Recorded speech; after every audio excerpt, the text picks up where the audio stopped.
Hello everyone, welcome back to our channel Painless Learning. Our today's topic is Combustion and Flame, Chapter 6, Science Class 8, Part number 2.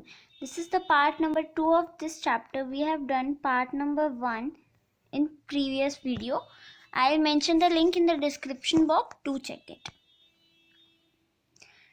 So the topics which we are going to cover in this video are flame, candle flame, fuel and fossil fuel, classification of fuels, fuel efficiency, and what have you learned. In this topic, we'll cover the chapter by asking some questions in the form of fill in the blanks. Let's get started. So first of all, let's study about what is flame. Flame क्या होती है? तो जो हर combustible substance होता है वो एक flame के साथ नहीं बर्न करता. फॉर एग्जांपल एक मैच स्टिक जो होती है वो फ्लेम के साथ बर्न करती है, लेकिन जो कोल होता है वो फ्लेम के साथ बर्न नहीं होता. ये फ्लेम क्या होती है? Flame is the zone of burning gases और vapours mixed with air and it also gives heat and light. Flame एक जोन होता है बर्निंग गैसेस का या फिर वेपर्स का जो एयर के साथ मिक्स होते हैं और वो हीट और लाइट दोनों प्रोड्यूस करते हैं. अब कौन से सब्सटेंस फ्लेम देते हैं, कौन से नहीं देती? तो जो सब्सटेंस वेपराइज करते हैं वो तो फ्लेम देते हैं, लेकिन जो वेपराइज नहीं करते हीटिंग पे वो फ्लेम नहीं प्रोड्यूस करते. Based on the type of substance burnt, availability of oxygen and temperature, flames produced by different substances vary. यानी एक तो ये देखेंगे कौन सा सब्सटेंस हम जला रहे हैं, उसके बाद ये देखेंगे ऑक्सीजन कितना है, टेम्परेचर कितना है. तो इस तरह से हर सब्सटेंस की फ्लेम अलग होती है. तो अब हम पढ़ेंगे about candle flame. What is candle flame, उसके अलग अलग जोन्स एंड ऑल दैट. तो ये कैंडल फ्लेम है, राइट. अब इस कैंडल फ्लेम का ये जो सबसे बाहर वाला जो जोन है, दिस इज सबसे बाहर वाला, हम यहाँ पे भी एक कैंडल फ्लेम ड्रॉ कर लेते हैं. तो ये जो जोन होता है, ओके,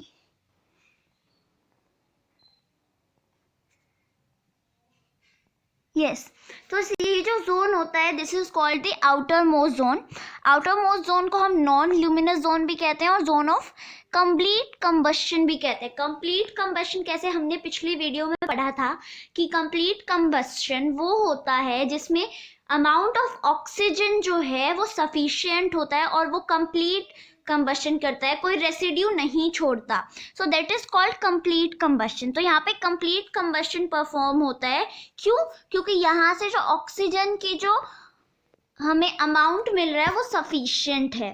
तो this is complete combustion zone और नॉन ल्यूमिनस जोन. फिर बीच वाला जो जोन होता है that is called middle zone.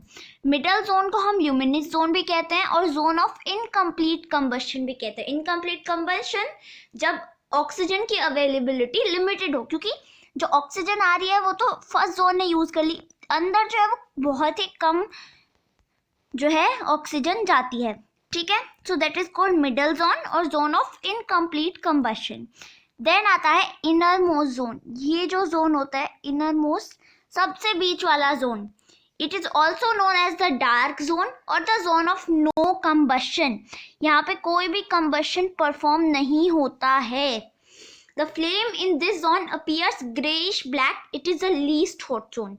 यहाँ पे बिल्कुल भी तो नहीं कह सकते, पर बाकी जोन से कम गर्माहट होती है यहाँ पे, और यहाँ पे कंबस्शन टेक प्लेस नहीं करता. क्यों?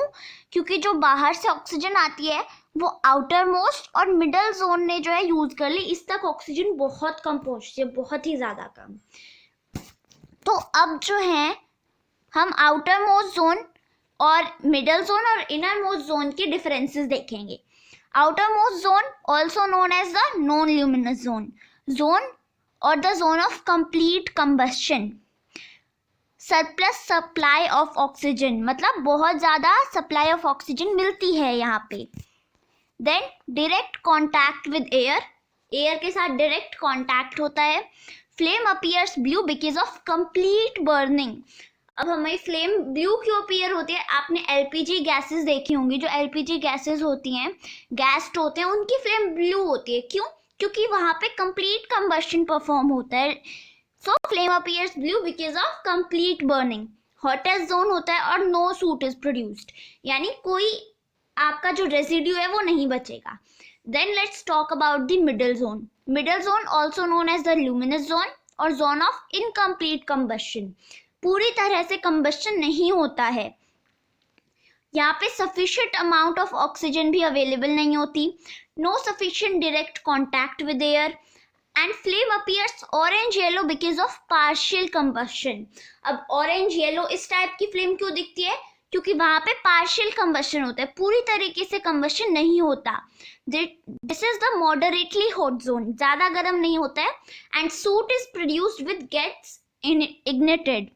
तो यहाँ पे रेसिड्यू भी बचता है जो फिर गर्म हो जाता है। Then innermost zone, innermost zone को हम डार्क जोन भी कहते हैं और जोन ऑफ नो कंबस्शन भी कहते हैं। यहाँ पे कंबस्शन नहीं होता, कंप्लीट एब्सेंस ऑफ ऑक्सीजन होती है, यहाँ तक ऑक्सीजन नहीं पहुंचती। Not at all in contact with air, ये एयर के साथ भी कॉन्टैक्ट में नहीं होता।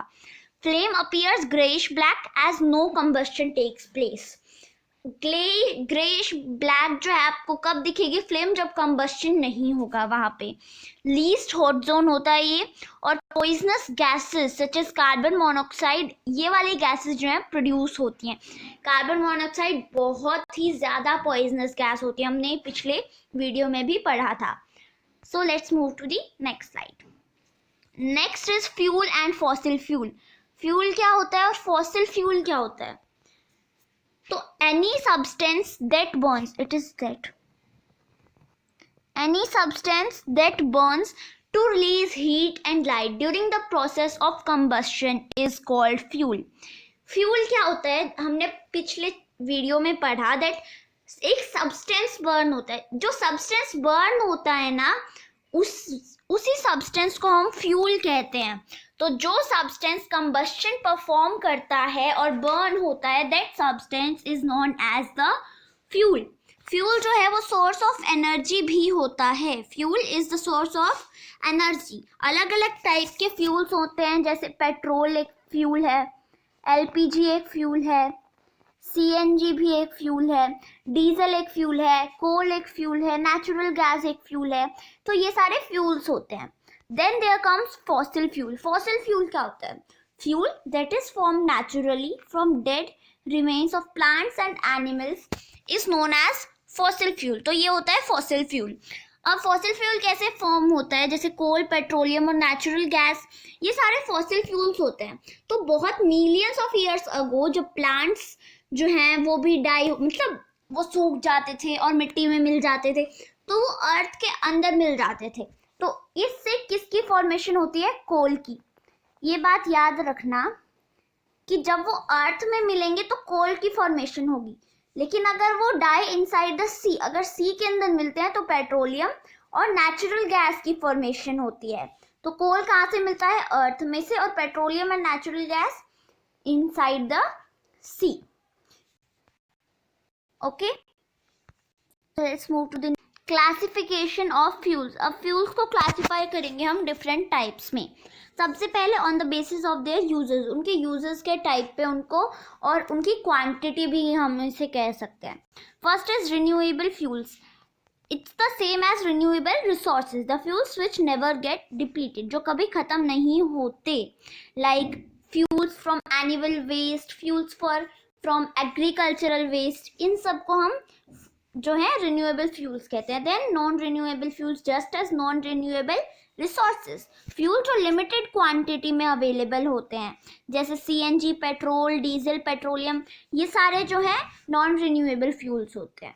फिर उनकी फिजिकल स्टेट के ऊपर, जैसे solid fuels, liquid fuels and gaseous fuels, ये तीन टाइप के फ्यूल्स होंगे on the basis of physical states.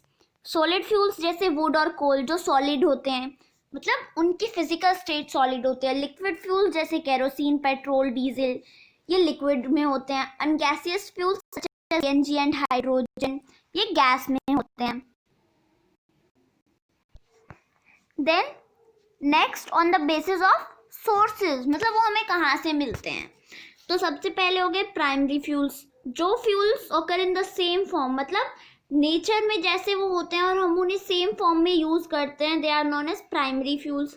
Example wood, petrol, coal. And secondary fuels आते हैं, these fuels are obtained from natural fuels. Secondary fuels हमें primary fuel से मिलेंगे by various physical and chemical processes, जैसे coke और coal gas, ये हमें किससे मिलते हैं, they are obtained from coal. Coal is a primary fuel. Okay, now हम रीड करेंगे फ्यूल एफिशिएंसी। फ्यूल एफिशिएंसी क्या होती है? The efficiency of a fuel is judged bye it's calorific value. हमें फ्यूल की एफिशिएंसी, फ्यूल कितना efficient है वो कैसे पता चलेगा? बाय इट्स कैलोरीफिक वैल्यू, कि उसकी कैलोरीफिक वैल्यू कितनी है। What is calorific value? Calorific value is the amount of heat produced on complete combustion of 1 kg fuel. It's expressed as kilojoule per kilogram. तो कैलोरीफिक वैल्यू वो होगी जब हम एक 1 kg फ्यूल को बर्न कर देंगे तो जितनी हीट प्रोड्यूस होगी उसे हम उसकी कैलोरीफिक वैल्यू कहेंगे। तो ये जो है ये टेबल है अलग अलग सब्सटेंसेस के कैलोरीफिक वैल्यू की। तो इसमें आप देखोगे सबसे ज़्यादा कैलोरीफिक वैल्यू किसकी है? हाइड्रोजन गैस की। हाइड्रोजन गैस सबसे ज़्यादा हीट प्रोड्यूस करती है बर्न करने पे। तो ये होती है कैलोरीफिक वैल्यू। अब व्हाट हैव यू लर्नड, हमने इस वीडियो में क्या सीखा? So first question is dash is the dark zone of a flame. Which is the dark zone of a flame?